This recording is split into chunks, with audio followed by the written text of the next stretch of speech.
As anybody who watched the classic animated Disney movies 100 times each as a kid will undoubtedly know, villains don't really come much cooler than when they're up against animated, heroic heroes.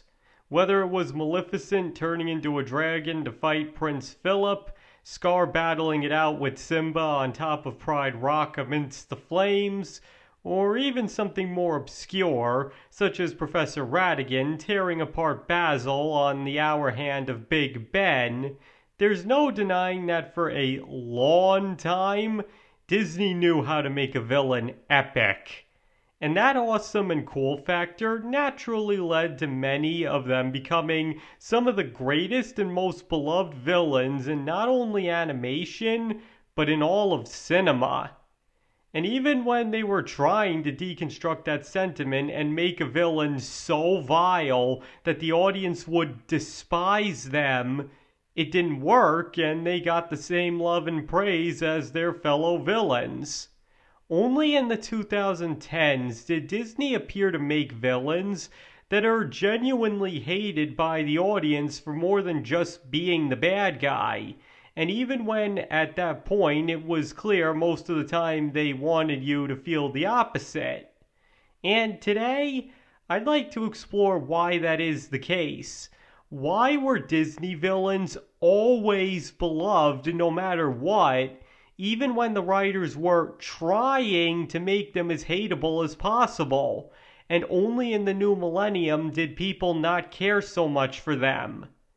Now, spoilers may abound for pretty much any movie in the Disney animated canon that has a villain, so in case you aren't completely caught up and don't want to have something ruined, you might just want to be on the lookout. This will be the only spoiler warning I'll be giving out.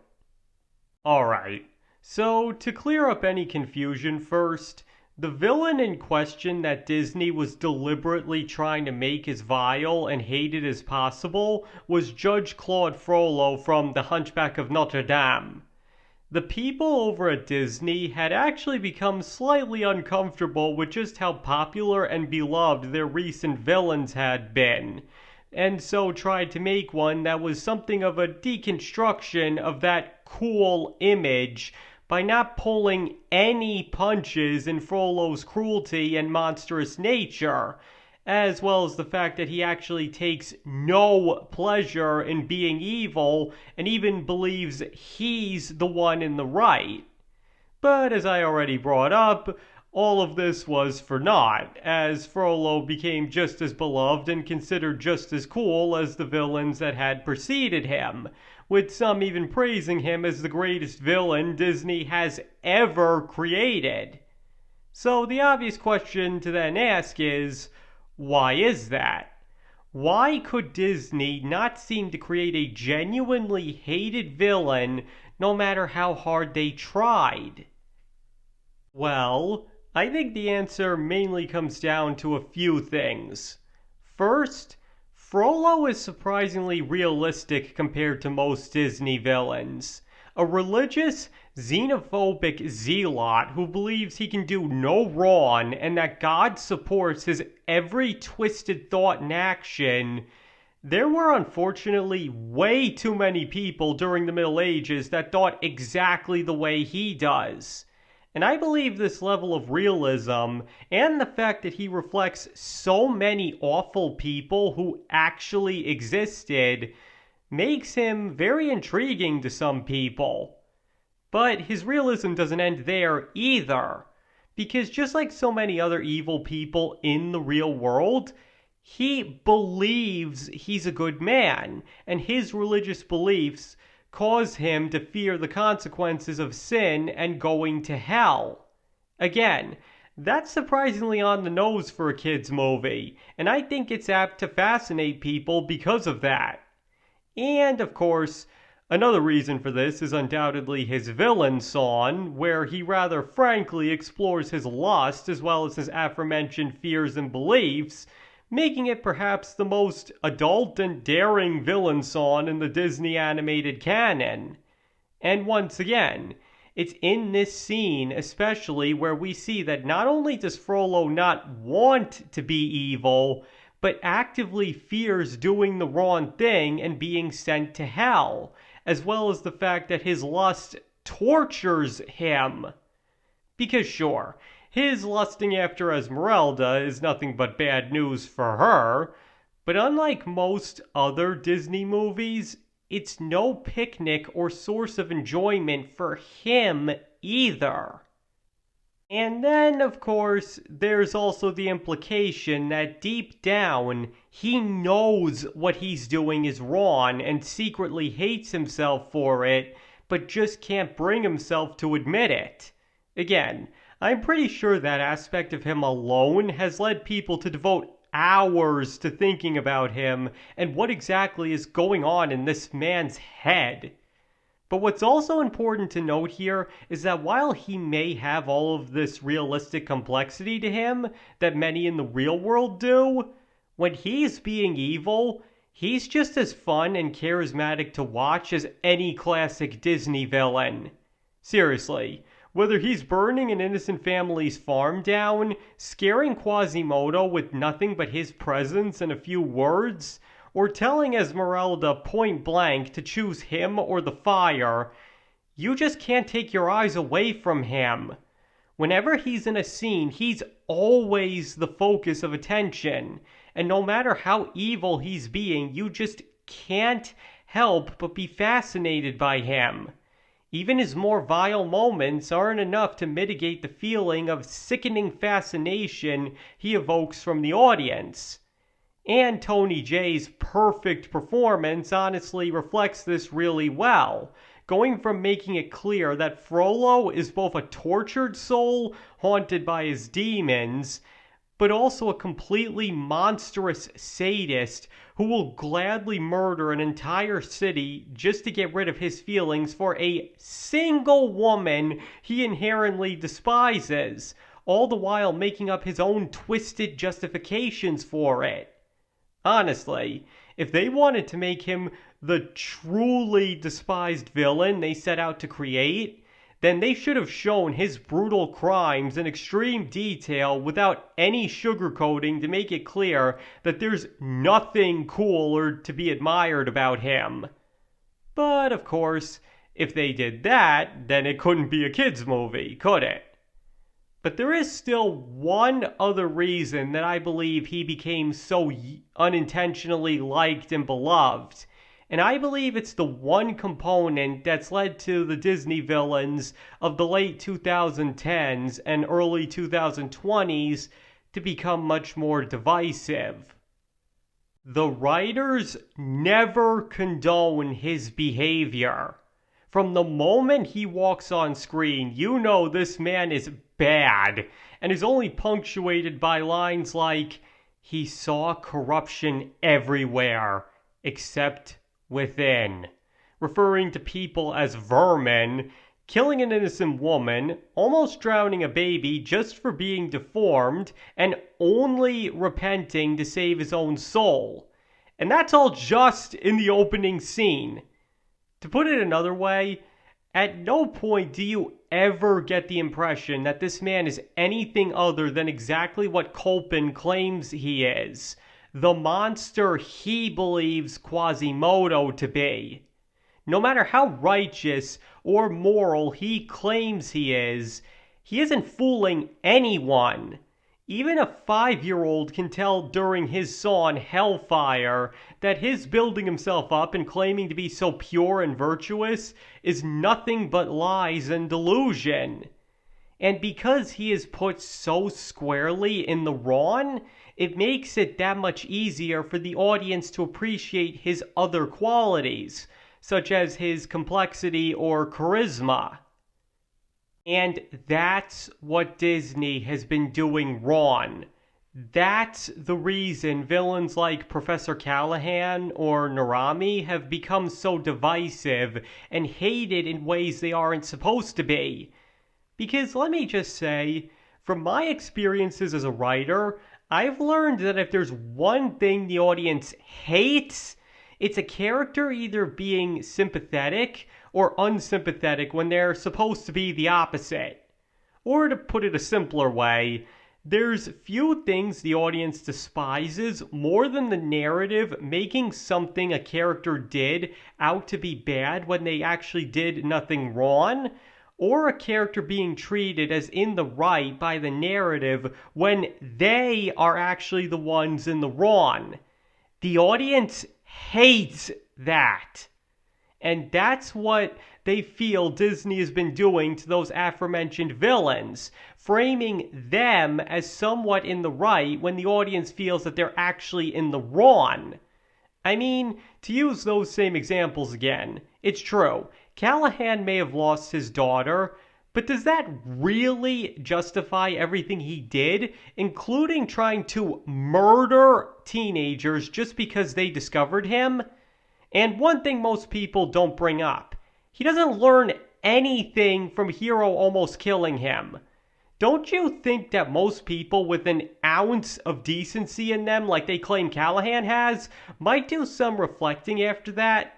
I mean, he tells Hero that Tadashi's death was his own mistake. And again, the writers still want you to feel sorry for him after that. And the kid orders his execution in reply. Don't you think that most people with his motivation that were still good people might say to themselves if they were lucky enough to survive that, geez, maybe I have taken this a bit too far, or, oh man, what have I become? Or at least do some kind of thinking? But nope, the next time we see him, he still hasn't learned anything. To put it simply, to the audience he doesn't come across nearly as sympathetic as the writers want him to. The actions just don't justify the motive here. And as far as Narami goes, for all her nuance, for all her feeling bad for what she did, it all goes down the drain at the end. Because none of that matters when she's given the chance to redeem herself and doesn't take it. The writers clearly want Raya to be in the wrong when Sisu dies. But when you actually watch the scene, it's clear Narami's about to kill her and Raya was simply acting to save her. And yet, Narami claims Raya was just as much at fault, and both Raya and the narrative agree with that. Again, is it any wonder why some people absolutely despise her as a character? Or to use a good guy for an example, there are people who feel this way about Alma in Encanto. They feel that her apology isn't enough to make up for her behavior, and don't feel that her backstory is enough to excuse it. Now obviously this one is harder to take a stance on, but the point is that Alma does skirt the line into villainy very closely, and to some she got a little too close and did too little to make up for it.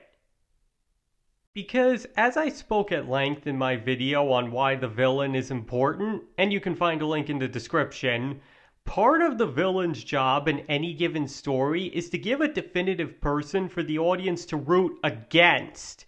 And if there is no villain or they try to make them too sympathetic, then that makes the audience a lot harder on the actions of the characters. But because older Disney movies pretty much always had a villain and never tried to condone or excuse their behavior, they ended up doing this job perfectly. Again, to go back to Frollo, he's portrayed as tortured, but not sympathetic. The writers never try to say that just because he fears hell or tries to be a righteous man, that he actually is one. Can you imagine what people would have said if they had tried to make excuses for his behavior? That certainly would have made him the hated villain they wanted him to be, alright. Only it would have also come with people screaming that Disney supports xenophobia, arson, religious radicalism, and 100 other things. Or what about Gaston? What if they had tried to make excuses for his narcissism? Not only would it probably derail the entire moral of the movie, but would probably also make people like the Beast less as well, because he doesn't have the villain to look better in comparison to. Or Cinderella's stepmother, one of the best, but also most despised, Disney villains ever. Could you imagine a song and dance about how she grew up ugly and poor and is only doing everything she does because of her own upbringing? I'm pretty sure in that case the movie would have probably been panned and she'd be the most hated Disney villain ever, and not in the good way. And to use probably the best example I can give, Ursula. What if she wasn't the bombastic, deliciously evil and insane Disney villain we all know and love, and instead a misunderstood witch who was unjustly banished for using one or two dark spells and simply wants back what's hers?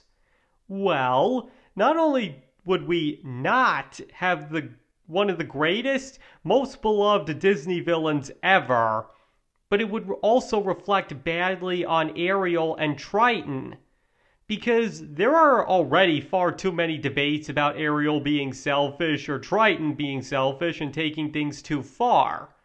Though, to be fair, the narrative does pretty much call out the characters when they've done something bad, but that doesn't stop people from saying that they went too far. But the point is, at least with Ursula being so unapologetically evil, it gives a definitive force for all the characters to work against, making them look all the better by comparison. If Ursula was just as sympathetic and flawed as they were, then the audience would be much more likely to decry Triton as the true villain of the movie and might have just ended up the most hated character in it.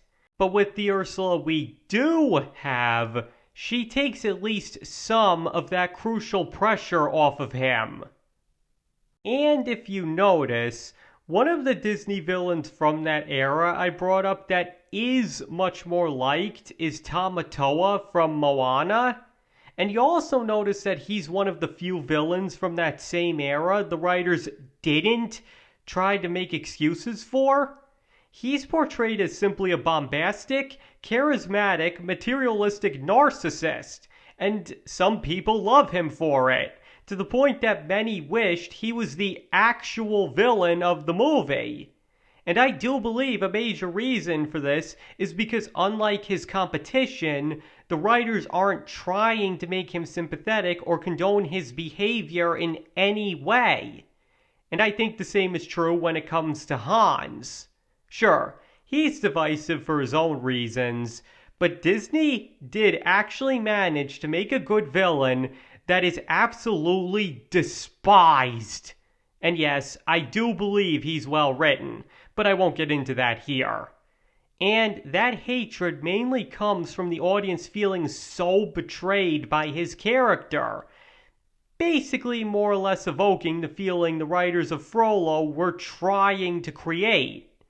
But if they had tried to make him sympathetic on top of that, he would have easily fallen in with the other villains I mentioned of his era. And there's also the fact that his complete blind side also makes Elsa look much better and worthy of sympathy by comparison. Because Hans shows the person Elsa could have become, and makes the audience much more appreciative of her obsession not to hurt anyone. Basically, no matter how stupid this may sound, I firmly believe that a major reason, though not the only or main one, that Disney villains were so beloved and considered cool until the mid-2010s was because the writers never tried to make them sympathetic or condone their actions. And that in particular is the main reason I believe they failed with Frollo, because for all of his realism, he's never once placed in the right or made out like anything he says may actually be true, and very rightfully so. And that, combined with his charisma when actually committing evil, and his well-writtenness, basically made him a Disney villain that was slightly different, but still one that was well liked and downright fascinating to watch. And the fact that the movie is presented as just as much his story as Quasimodo's probably didn't help this either. You know the saying less is more? That definitely didn't apply to Frollo. The more screen time he got, the more he entranced and fascinated the audience. Now, please don't get me wrong here. There are most certainly ways to make a villain the audience absolutely despises while still making for a good villain, but Disney, at least in the animated canon, has never really been able to accomplish that without making excuses for them that are extremely hit or miss with the audience. And personally, if I had to pick between the two, I'd obviously pick their classic villains over their attempts at making sympathetic ones any day, and honestly wish that they would make at least one more villain that's very charismatic and no holds barred pure evil with no excuses again. If only to prove that they're still actually capable of making them like they did in the old days. Alright, that's about everything I had to say on that. So now I want to hear what you guys think.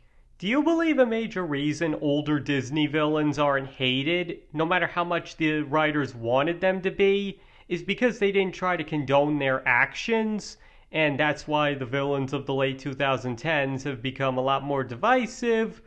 Or do you believe it's for different reasons entirely? Please feel free to let me know in the comments. And as always, you don't have to agree with anything I said in this video if you don't want to. You can love or hate any Disney villain for any reason that you wish. You are just as entitled to your opinion as I am or anybody else. And thank you all for watching. I really appreciate all of it. And I hope to see you all next time.